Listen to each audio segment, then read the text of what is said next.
வணக்கம் நேர்களே, தஞ்சாவூர் சமையல் சந்தோஷினி. வாங்க பரங்கிக்காய் போட்டு மாங்காய் போட்டு குழம்பு வைக்கலாம். இது புதிய மெத்தடில் குழம்பு வைக்கலாம். ஆஃபீஸ் போகிறவங்களுக்கெல்லாம் ஈஸியான முறையில். வாங்க, தக்காளி 2 எடுத்துருக்கேன், பரங்கிக்காய் அரிஞ்சு வச்சுருக்கேன். பிஞ்சு பரங்கிக்காய் தாங்க, அதனால் தோலை சீவல் அப்படியே வச்சுருக்கேன். மாங்காய் அரிஞ்சு வச்சுருக்கேன். இதில் தேங்காய் கொஞ்சம் தேங்காய், பூண்டு, சோம்பு, இப்போ நம்ம வெங்காயம், இதை நம்ம அதை அரைச்சிடலாங்க. இதில் போட்டு கொஞ்சோண்டு தாளிக்க வெங்காயம் வச்சுக்கிட்டு இதில் அரைச்சிடலாம்.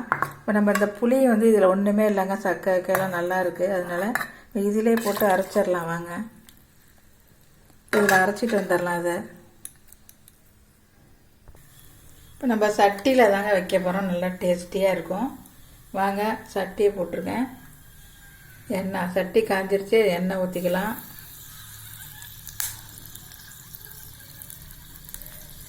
நல்லெண்ணெய் ஊற்றிக்கலாங்க. இப்போ நல்லா எண்ணெய் காஞ்சிட்டுங்க. கடுகு, உளுத்தம்பருப்பு, வெந்தயம், ஜீரகம் போட்டிருக்கோம். சூப்பராக இருக்கும், நீங்கள் வச்சு பாருங்க.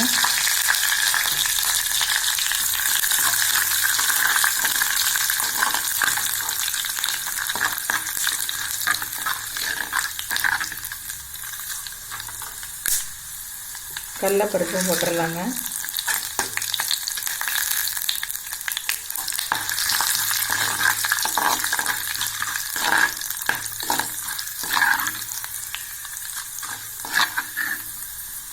கடுகு வெடிச்சிருச்சுன்னா நம்ம வெங்காயத்தை போட்டுடலாம். இந்த தாளிப்புக்குள்ளே தாங்க இருக்குது குழம்பு வாசம். கடுகு விட்டுறக்கூடாது. இப்போ கடுகு வெடிக்குதுங்க. இப்போ வெங்காயத்தை போட்டுடலாம். கருவேப்பிலை போட்டுடலாம். நம்ம தக்காளி அதில் போட்டு அரைச்சாச்சு. எல்லாமே நம்ம அதில் போட்டு அரைச்சிட்டோம். நம்ம வேலைக்கு போகிறவங்களுக்கெல்லாம் ஈஸியான மெத்தடுங்க. அது டேஸ்டியாகவும் இருக்கும்.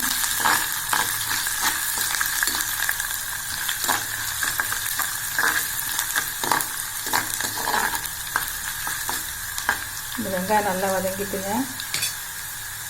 இப்போ நம்ம அந்த அரைச்சதை ஊற்றிடலாம். அதில்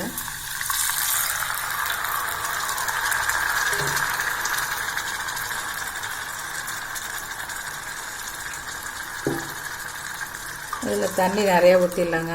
குழம்புக்கு தேவையான அளவு ஊற்றிடலாம். இப்போ மிளகாத்தூள் போட்டுடலாங்க. நம்ம வீட்டில் அரைச்ச அப்படி தாங்க எல்லா குழம்புக்கும் போடுறது. குழம்பு மிளகாத்தூள், உப்பு போட்டுடலாம். அவ்வளவுதாங்க. இப்போ நம்ம இந்த பரங்கிக்காயை போட்டுடலாம்.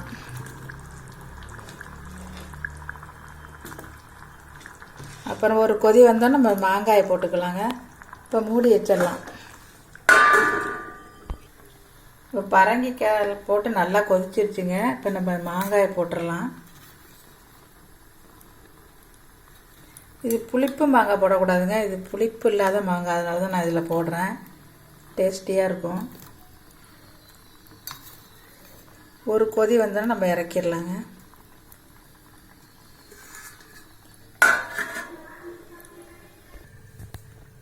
நல்லா கொதிச்சிருச்சுங்க. பரங்கிக்காய் போட்டு மாங்காய் போட்டு புளிக்குழம்பு ஈஸியான மெத்தடில் செஞ்சுருங்க. வேலைக்கு போகிறவங்களுக்கெல்லாம் ஈஸியாக இருக்கும். நீங்களும் இதேமாரி செஞ்சு பாருங்கள். வேறு பாத்திரத்தில் மாற்றிடலாம். புளிக்குழம்பு ரெடி ஆகிடுச்சுங்க.